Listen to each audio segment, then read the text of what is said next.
Well, I don't know about you, Charlie, but I feel like this is something that, especially like if you remember to your 20s, did you feel weird about going places alone, like attending a concert solo or like go into a coffee shop solo? So I moved a lot in my life, so I didn't. You kind of needed to do that Yeah. stuff. I'd go to movies alone, when I'd first moved somewhere, or I'd just go out some night, or, I didn't do concerts. That's a little bit different, but that is something that is growing by quite a lot. People going solo to concerts. Listen to some of the stats on this. Solo attendance at festivals has risen sharply. Ticketmaster says solo festival goers increased from just 8% in 2019, so pre-pandemic, to now 29%, which is a pretty big jump. Yeah, that's a really big jump. And honestly, I'm here for it. I think when it comes to festivals specifically, depending on the age, and I think this is also probably a little bit more if you are a young woman attending a festival solo, there's a little bit more of like a safety issue. I want to go with my friends. I want somebody who I know that I can call is there.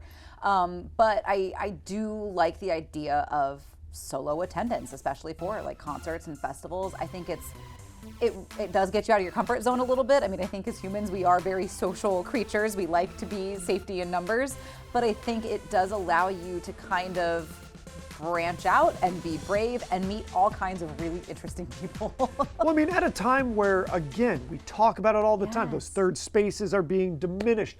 People are drinking less, so they're not going to bars, so they're not doing this, that, and the other thing.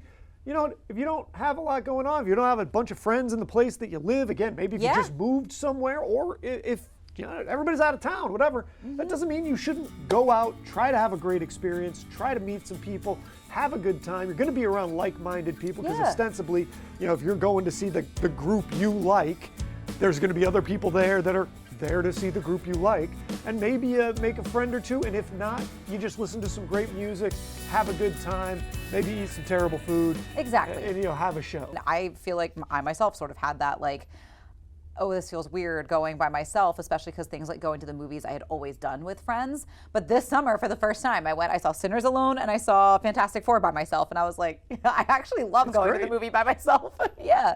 I was going to go to a concert by myself, but then a couple other people kind of ended up last minute joining me. So I was cool either way, but I was psyching myself up to go alone. So a couple things here. First, I would say it's always better to go with friends if you have them to go with.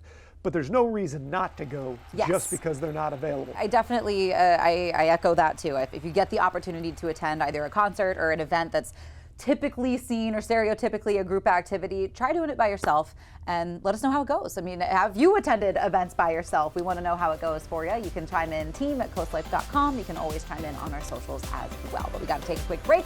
When we get back, we've got a little bit of a language lesson and a history lesson.